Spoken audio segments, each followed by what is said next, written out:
I came to arrest you. Arrest me? Yes, ma'am. For the murder of your brother. Oh. And I did have a reason for coming in this way. I wanted to see the look on your face. Very well. I'll consider myself under arrest. And now I want to see the look on your face when I call my lawyer. You know what's ironic? I knew it wasn't an accident the first night. I knew it as soon as I saw that newspaper, but I didn't have any proof. I had to wait for the proof. I had to wait for your fiancé to give it to me. From Peter? Yes, ma'am. Although I don't think he meant to. You see, according to your story, you were asleep at night. The alarm woke you up, you reached for a gun, and you shot what you thought was a burglar. Which is exactly what happened. Couldn't be. Because Mr. Hamilton, who was driving up outside at the time, he heard both the shots and the alarm. Of course he did. What difference does that make? Oh, big difference. He heard the shots first, then the alarm. That's the cart before the horse. I mean, how could the alarm wake you if the shots came first? You see, what really happened was your brother came walking in here, just the way I did tonight. And you shot him. And then you set the alarm a few seconds later.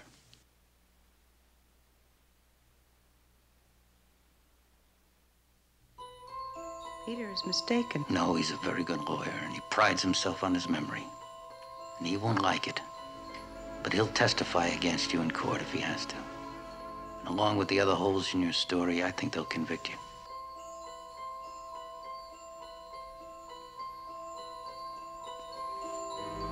Oh, really, you don't want to do that.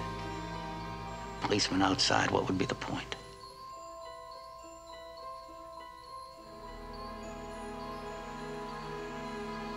Besides, you're too classy a woman.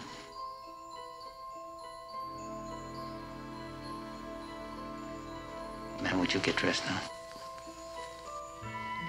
Take all the time you need.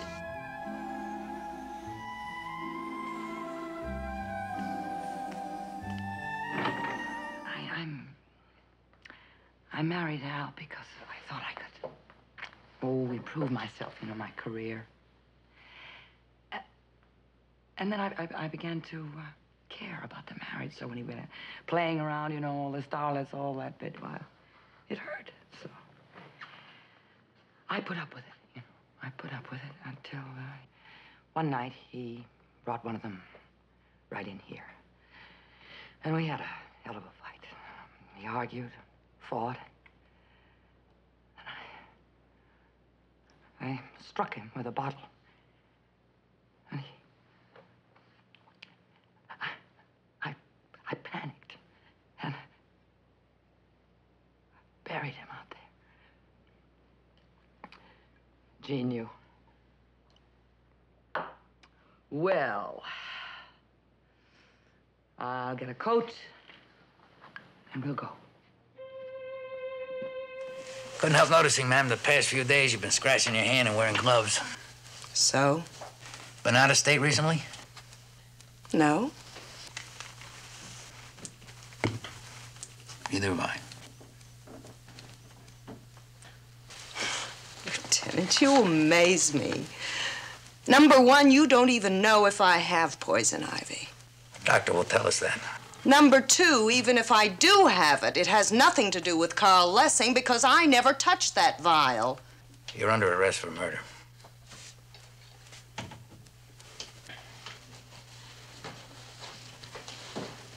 Sergeant, would you step out of the room for a moment? Hey, Lieutenant, another second or so I'll have it. Don't worry about it. Okay. All right, fellas, let's go.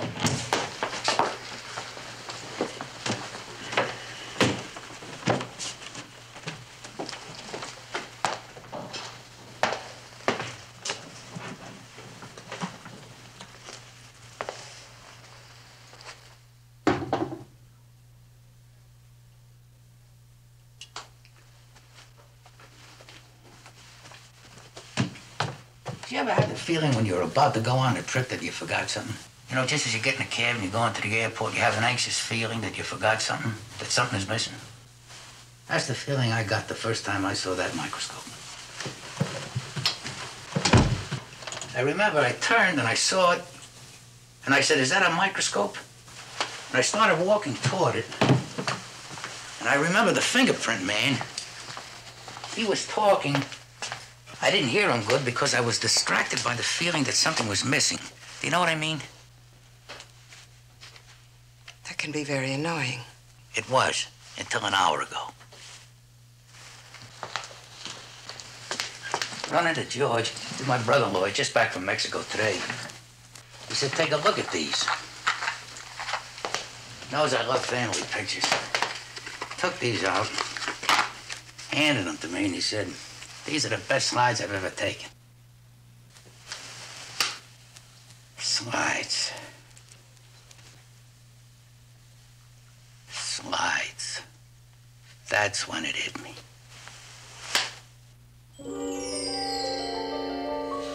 Where there's a microscope, there's always a slide.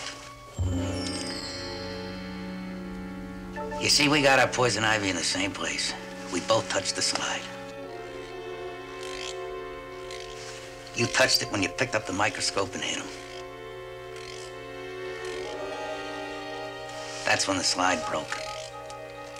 I got it when I put my hand on the floor and it touched a piece of glass. I remember because I said, fellas, feels like there's broken glass here.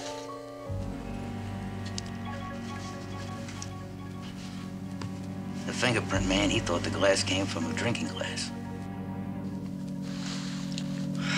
Wow.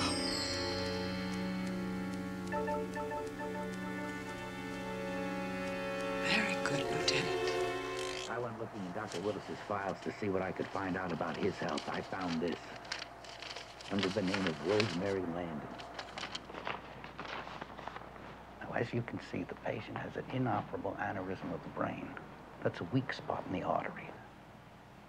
Rosemary Landon. Rosie. That was Dr. Willis's code name for his wife. He didn't want her to know anything about it. That is a progressive memory disease that knocks out the memory cells. She can recall things from a long time ago, but she's very shaky about anything now.